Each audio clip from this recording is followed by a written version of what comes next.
Mapagpalang buhay. So, ito ngayon nangyari sa akin. Nasira yung aming washing machine. Siyempre, nakaka-stress, diba, kapag natambakan tayo ng labahan. Ang hirap maglaba kaya, lalo pag super busy. At alam niyo ba kung bakit ang hirap? Kasi nga, dito sa lugar namin, sa tuktok kami ng bundok nakatira, ang hirap bumili ng gamit kasi iaakit talaga yun dito sa bundok. Para po sa kaalaman ng lahat, nasa tuktok ako ng bundok nakatira. Ayan. Ganyan kataas dito sa bahay namin. Tapos, eto pa, nung time naman na nasira yung aming washing machine, siyempre, no choice, balik ako sa hand washing. Siyempre, mano-mano tayo maglalaba.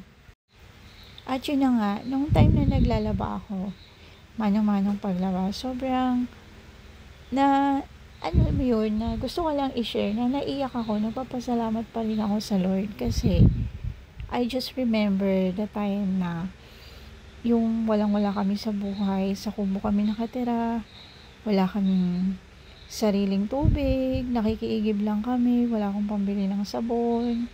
No choice talaga, ang hirap ng buhay namin nung time na yun. 13 years ago. Yan. Ito po yung bahay namin sa kubo. Yan. Wala kaming CR, wala kaming sariling. Ayan. Pati nakikikabit lang kami ng kuryente. Ayun nga, nung time na naglalaba ako, parang super thankful ako na bumalik ako sa pag-hand washing. Na-appreciate ko lang yung kabutihan ng Diyos sa buhay namin kasi hindi ko to na-experience before. Yung dati pinoproblema ko lang is sabong panlaba, paano kami magkakaroon ng tubig, magpapaigib, ganyan.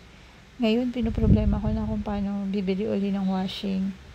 Parang nakaka-bless lang. Ang buti-buti lang talaga ng Diyos sa buhay namin. Tapos, ito na nga, kailangan ng palitan.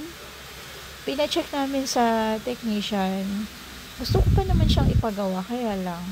Parang kinuwenta namin yung konsumo ng gastos. Tapos, naawa din kami dun sa mag-home service sa amin kasi nga, tuktok kami ng bundok, diba?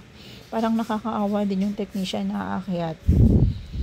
Ayun. Parang napag-isip-isip namin mag-asawa na bumili na lang ng bagong unit. Kaya, ayun, sa grace ng Lord, pinag-pray ko rin mga ilang weeks pa bago kami nakabili. At ito na nga, thank you Lord, nakabili na kami. Alam niyo ba, sobrang, yun, nagkatrangkaso pa nga ako.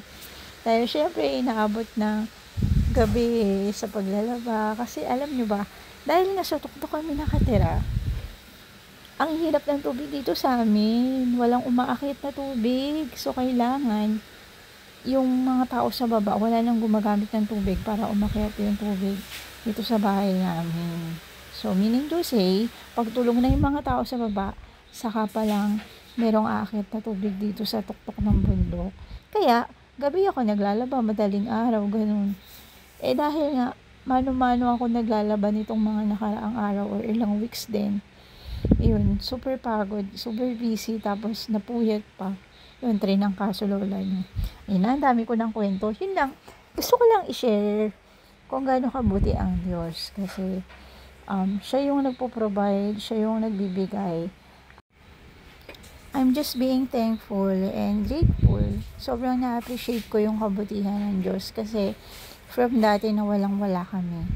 Tapos eto kami ngayon dahil sa kabutihan ng Diyos. At syempre, salamat din sa asawa ko kasi alam ko nagsumikap din naman siya para dito kasi ayaw niya rin ako nahihirapan.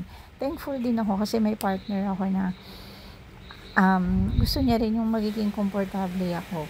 Yung gusto niya rin iparanas sa akin na hindi ko na maranasan yung dating hirap na naranasan namin. So, yun lang. Gusto ko lang i-share sa inyo. Hindi ko to pinost para magyabang or something. Gusto ko lang i-share kung gaano kabuti ang Diyos. At maniwala lang kayo. Kasi kung ako naranasan ko kung gaano kabuti ang Diyos, I'm sure pati kayo, mararanasan nyo rin yun. Basta magtiwala lang kayo sa Panginoon. So, yun lang yung gusto kong i-share.